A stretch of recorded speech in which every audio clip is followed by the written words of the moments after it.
Okay, welcome to the deep dive.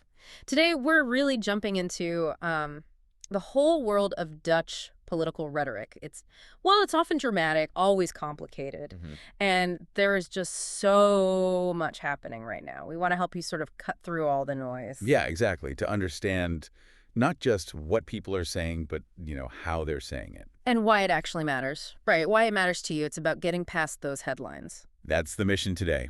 To give you that deeper insight, we'll be digging into the communication, the strategies. The historical echoes, too, I guess. Absolutely. The historical echoes, the human drama. Think of this as your shortcut to really getting a handle on what's playing out in The Hague. And we've got some great source material to guide us.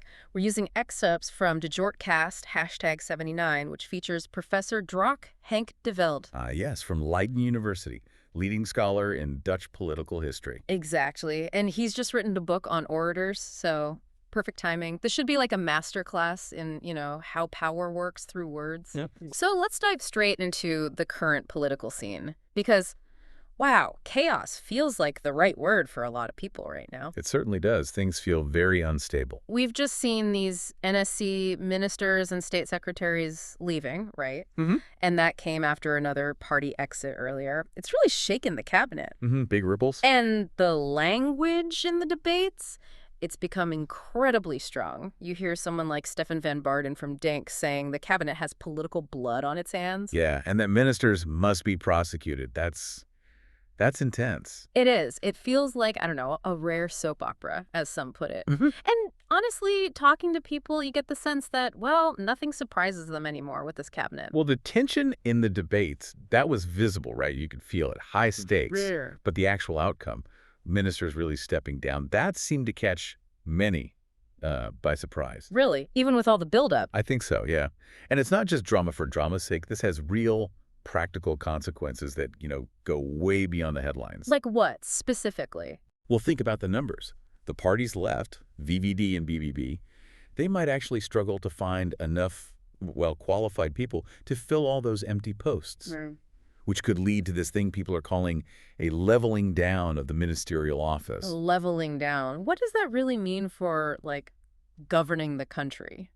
Sounds pretty serious. It is quite serious. It suggests a reduction in the weight, the prestige, maybe even the perceived competence of these roles. Okay. Practically. It means you might have a harder time attracting really high caliber people, into jobs that suddenly look very politically risky, very volatile. Right. Who'd want to step into that? Exactly. So you might end up with less experienced people, maybe less impactful appointments in really key departments. Yeah. And that dilution of government capacity, especially now, is a worry. Yeah, definitely. And if you look bigger picture, all this churn, this constant drama, it just feeds into this growing cynicism among voters, doesn't it? Absolutely. When it's always about fights and resignations, people just start thinking, it's just more of the same.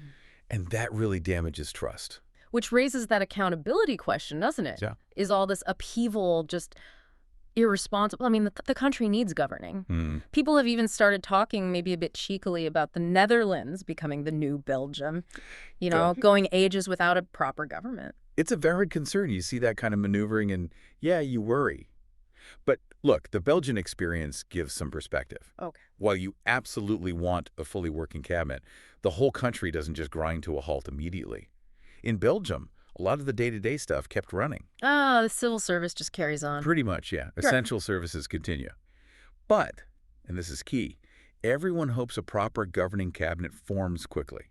Nobody wants another year of just negotiating. God, no. And talking about leadership, or maybe the lack of it, the demissionary prime minister's announcement about the NSC folks leaving, our sources highlighted this. His words were described as being like a branch manager. Very functional, very direct, but just zero inspiration. No attempt to, rally people or frame it.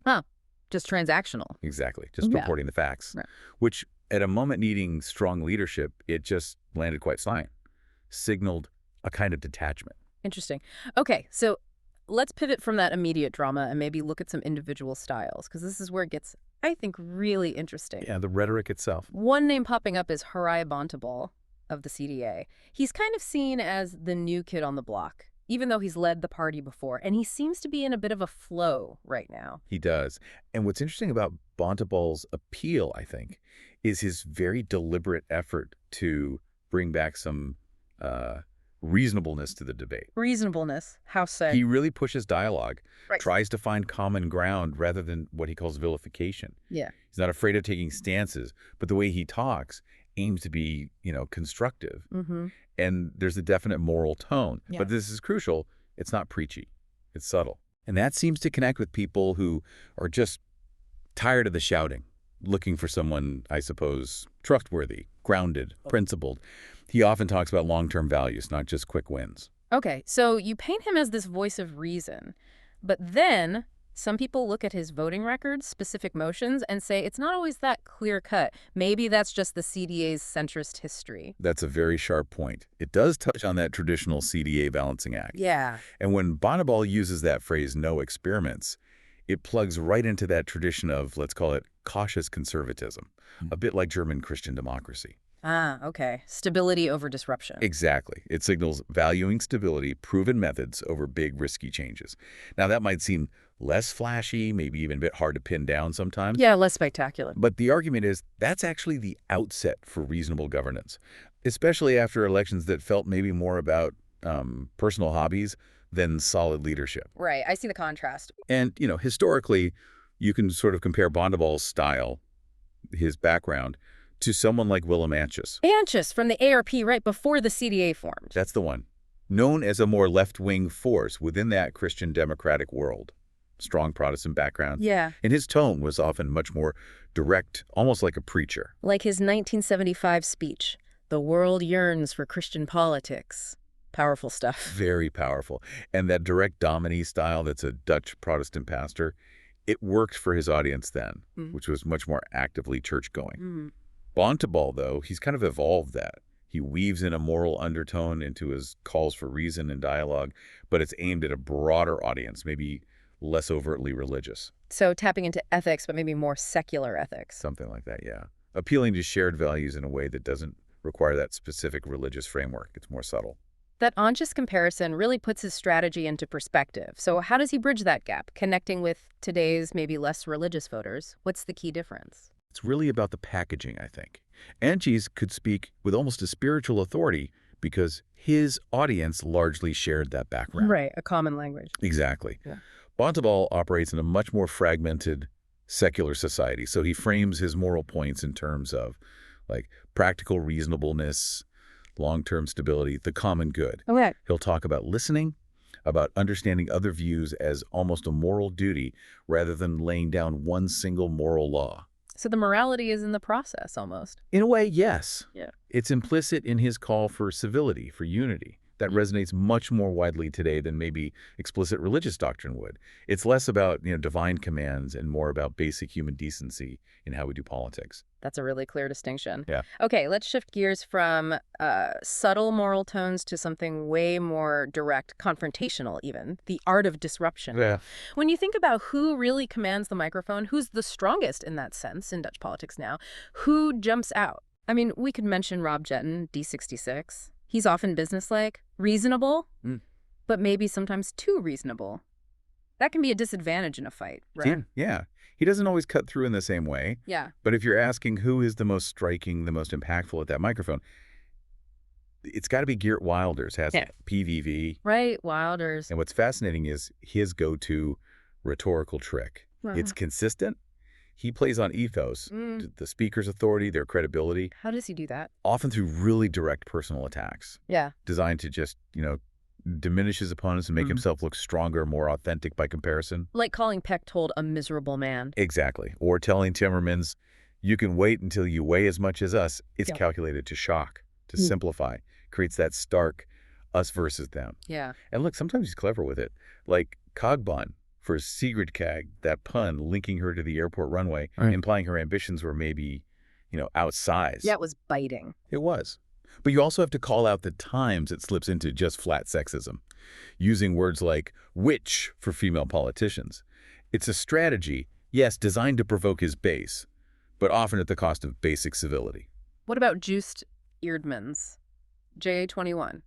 He seems different, more like a traditional parliamentarian. Tries to be more constructive in debates than Wilders. He does. But why hasn't he had the same kind of public impact, do you think? compared to the disruptors. That's a fair point. And it really highlights something about modern politics, doesn't it? Eerdmans definitely works within the usual parliamentary rules, engages on substance. But in today's media world, which is so polarized, attention often goes to the loudest voice, the most disruptive one. A constructive style can sometimes just seem less compelling, less decisive maybe to the wider public. So Wilders just cuts through the noise better. His constant provocative messaging does, yeah. Especially outside the Parliament building itself. It's partly strategy, partly how media works now. But, looking back historically, there's a really fascinating parallel between Wilders and Marcus Baker. Baker, the old communist leader, CPN. That's him. Both absolute masters at mobilizing anger, and both loved using sharp, biting jokes at their opponent's expense. Really? Like Wilders? Oh, yeah. If you listen to Baker, say, from his 1981 speech, you hear that cultivated accent, but also this incredible temperament. He's saying, I don't see how this parliament should accept this. There's real force there. Wow. Baker was legendary in debates, famous for just chopping up his opponents. Incisive arguments, sharp wit. His delivery was relentless, but also intellectually rigorous. It's more than just insults. Much more. Honestly, my read, based on his reputation, Baker would have eaten Wilders alive in a straight debate. He had the aggression and the intellectual firepower to dismantle people in a way that went beyond just name-calling. Wilders might have struggled against that kind of opponent. Wow. Eaten alive. That's quite the image. Intense stuff. Okay, so this brings us to emotion, right? Pathos. What role does that play in Dutch politics? I keep thinking about Frans Timmermans and that MH17 speech he gave. In English, in New York.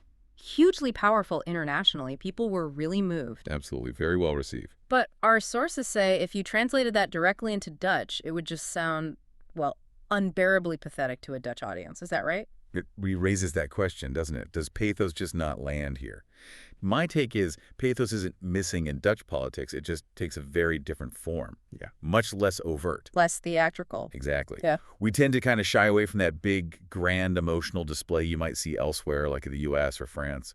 Effective Dutch pathos is more about subtlety, shared values, understatement. Like quiet earnestness? Quiet earnestness, collective responsibility, not so much overt sentimentality. Can you give examples? Sure. Think back to Joop den Uyl, 1973, the oil crisis hitting hard. Yeah. His speech, where he used that analogy of closing the curtains and sitting together in the bus to keep warm, it wasn't tearful or dramatic, but it was this deeply relatable image of shared hardship, collective resilience, delivered with real gravity. Powerful image. Or, more recently, Mark Rutte's Corona speech from the Trenche, his little office. I remember that one. He urged people to look after each other, said, I'm counting on you, we must do this together. All 14 million of us.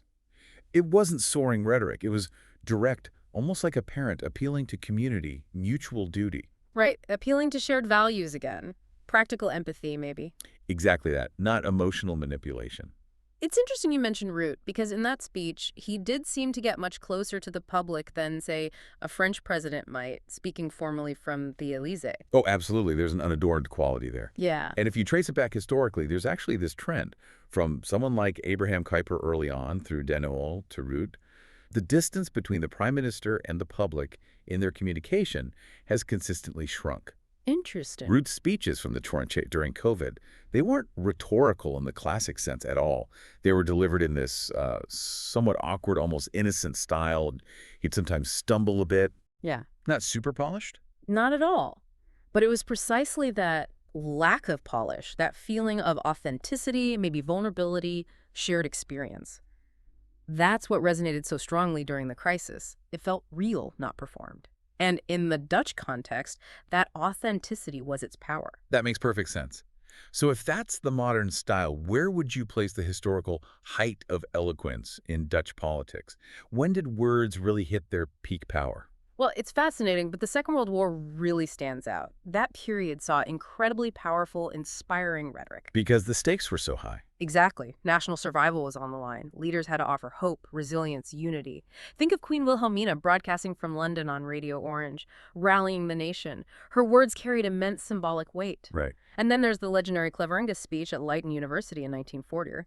Professor Cleveringa protesting the Nazis firing Jewish colleagues, often called the best Dutch speech ever. Just a spontaneous, incredibly brave act of moral protest. And it wasn't just positive rhetoric either. Negative rhetoric, like Max Bloch speaking for the NSB, the Dutch Nazi Party, also reached a kind of disturbing peak in its ability to persuade people. So extreme times breed extreme rhetoric, good and bad. It seems that way. And you see echoes today maybe in someone like Volodymyr Zelensky in Ukraine. Wartime often pushes leaders forward who can truly touch the public, articulate that national resolve in a way that everyday politics rarely demands. It's a reminder of rhetoric's ultimate potential. Definitely. So looking ahead, we know younger politicians get media training, public speaking coaching now. Increasingly so. But are they actually delivering speeches that inspire, the kind that might echo those historical moments or even the subtle power of Den Oil? That's the big question for the future, isn't it? Technical training is one thing, but what seems to be missing, perhaps especially from politicians in the center, is the willingness to take the risk. The risk of what? The risk of delivering what we call inspired stories. Bezield verhalen in Dutch. Bezield is more than just inspired. It's like soulful, passionate, coming from deep conviction, trying to genuinely move people, not just tick policy boxes. Ah, I see. More than just persuasion. Yes. And look, politicians are often risk-averse, right? Conditioned to be careful, avoid saying anything that could be twisted. Sure, it could backfire. It absolutely could, especially if it feels fake or overly dramatic to a public that, like we said, can be wary of big emotional displays. But speaking personally, and I suspect for many others, there's a real hunger for that, to see politicians try to lead with a compelling, unifying story, not just manage things. Find an authentic voice that speaks to something deeper. Exactly, something that addresses the nation's deeper hopes or anxieties. That is a powerful challenge for them. Well, we've certainly covered a lot of ground today in this deep dive. From the current political soap opera. The chaos. All the way back to historical peaks during the war. We've seen this really unique Dutch mix of reasonableness, sometimes sharp aggression, and that very nuanced emotional approach. It's a complex tapestry, for sure. It really is. And maybe that leaves you, the listener, with a provocative thought to mull over. Annie. Perhaps the biggest challenge facing Dutch politicians today isn't just being reasonable or being striking. Maybe it's finding a way to tell a truly bezield, that deeply soulful, inspired story. A story that resonates, that connects, but without alienating a public palate, often skeptical of overt emotion. So the question for you is, what kind of story do you think would actually move the needle in Dutch politics right now? What narrative could genuinely inspire and unite? Great questions to ponder, a lot to think about. Thank you so much for joining us on this deep dive today. Keep thinking and keep listening.